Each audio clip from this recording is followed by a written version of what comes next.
আসসালামু আলাইকুম রহমতুল্লাহ বারাকাতু। আশা করি আলহামদুলিল্লাহ ভালোই আছেন। আজকে আমি চলে এসেছি আমার পুরনো কর্মস্থল, অর্থাৎ এটা হচ্ছে মোংলাতে। আমি কিছু কাজে এসেছিলাম, আপনাদেরকে একটু আমার ভিডিওতে মেইন আলোচনাতে যাওয়ার আগে একটু দেখিয়ে নিই। এই হচ্ছে মোংলা পশুর নদী, আপনারা পিছনে হয়তো দেখতে পাচ্ছেন।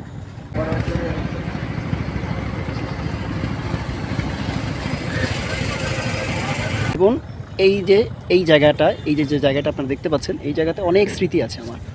তো আলহামদুলিল্লাহ আপনারা দেখলে হয়তো আপনাদেরও ভালো লাগবে, তাই দেখাচ্ছি আর কি।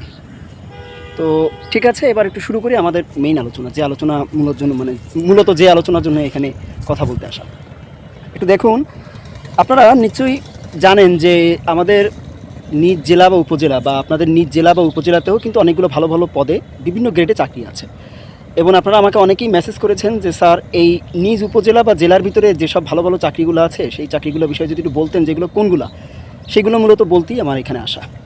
একটু খেয়াল করেন, 11 থেকে 20 গ্রেডের চাকরি মূলত নিজ জেলা বা উপজেলাতে বেশি বেশি পাওয়া যায়। আর যদি আপনি বিসিএস দিয়ে আসতে পারেন শিক্ষা ক্যাডারে, সেটা আলাদা কথা, ঠিক আছে, বা অন্যান্য নন ক্যাডারেও কিছু পদ আছে, তবে সেগুলো সংখ্যা খুবই কম। তো একটু খেয়াল করেন, 11 থেকে 20 গ্রেডের যে পদগুলো আছে, যেটা মানে কোন কোন পদগুলো এবং কোন কোন অধিদপ্তরে কোন কোন পদগুলো নিজ জেলা বা উপজেলাতে পোস্টিং হয় আর কি, কোন কোন পদগুলোতে। তো প্রথমেই হচ্ছে আপনার যে প্রাইমারি, যেটা অর্থাৎ প্রাইমারি যে সহকারী শিক্ষক এবং প্রধান শিক্ষক, এইগুলো আপনি নিজ জেলা এবং উপজেলাতে আপনি পোস্টিং পাবেন, ঠিক আছে। দ্বিতীয় হচ্ছে পরিবার পরিকল্পনা অধিদপ্তর। এই পরিবার পরিকল্পনা অধিদপ্তরের যে পরিবার কল্যাণ সহকারী, যেটা সেই পদ, এর পাশাপাশি পরিবার পরিকল্পনা পরিদর্শক এই পদ, এর পাশাপাশি আপনার উপসহকারী কমিউনিটি মেডিকেল অফিসার এই পদ, এই যে পদগুলো আছে, এইগুলো আপনি নিজ জেলা বা উপজেলার ভিতরে পোস্টিং পাবেন। এরপরে স্বাস্থ্য অধিদপ্তরের যেসব পদগুলো আছে, যেমন ধরেন আপনার স্বাস্থ্য সহকারী, তারপরে ধরেন হচ্ছে আপনার অফিস সহকারী, বা আপনার স্বাস্থ্য অধিদপ্তরের যে স্বাস্থ্য উপপরিদর্শক বা স্বাস্থ্য পরিদর্শক, এই পদগুলো আপনারা অবশ্যই আপনাদের নিজ জেলা বা উপজেলার মধ্যেই পোস্টিং পাবেন। অর্থাৎ হয়তো উপজেলা স্বাস্থ্য কমপ্লেক্স, বা দেখা যাচ্ছে আপনার যে জেলা 250 বেড হাসপাতাল যেগুলো আছে, বা 300 বেড, এইগুলোর ভিতরে আপনাদের পোস্টিং হয়ে যাবে, ঠিক আছে। এর পাশাপাশি কৃষি সম্প্রসারণ অধিদপ্তরের যে চাকরিগুলো আছে, ধরেন আপনার উপসহকারী কৃষি কর্মকর্তা, এইগুলো আপনারা নিজ জেলা বা উপজেলাতে পাবেন। এর পাশাপাশি আপনার এলজিইডি, যেটা অর্থাৎ স্থানীয় সরকার প্রকৌশল অধিদপ্তর, এই এলজিইডির যে চাকরিগুলো আছে, এইগুলো আপনারা নিজ জেলা বা উপজেলাতে পাবেন। এর পাশাপাশি আপনার ইউএনও অফিস, ঠিক আছে, অর্থাৎ উপজেলা নির্বাহী অফিসারের যে কার্যালয়, এই কার্যালয়ে যত প্রশাসনিক পদগুলো আছে, অর্থাৎ সার্টিফিকেট সহকারী বা অফিস সহকারী কাম কম্পিউটার মুদ্রাক্ষরিক বা অফিস সহায়ক, এই পদগুলো নিজ জেলা বা উপজেলাতে পাওয়া যায় চাকরি, ঠিক আছে।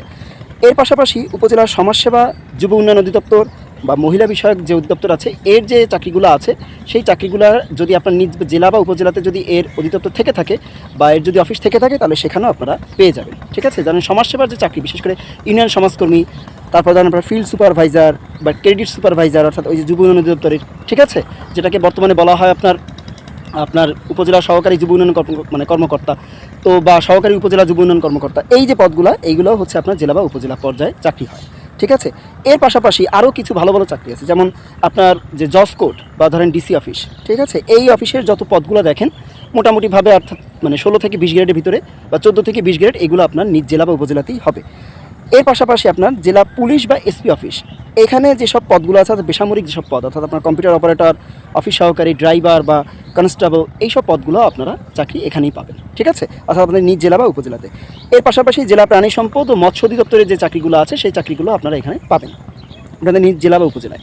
এর পাশাপাশি জেলা আনসার ও ভিডিপি কার্যালয় যেগুলো আছে, সেখানে যে চাকরি আছে, সেই চাকরিগুলো আপনারা পেয়ে যাবেন, ঠিক আছে। অর্থাৎ ব্যাটালিয়ন আনসার, বা ধরেন আপনার ভিডিপি ট্রেনার, বা ধরেন আপনার উপজেলা আনসার, এইগুলো পদগুলোর চাকরি আপনারা পেয়ে যাবেন, ওকে।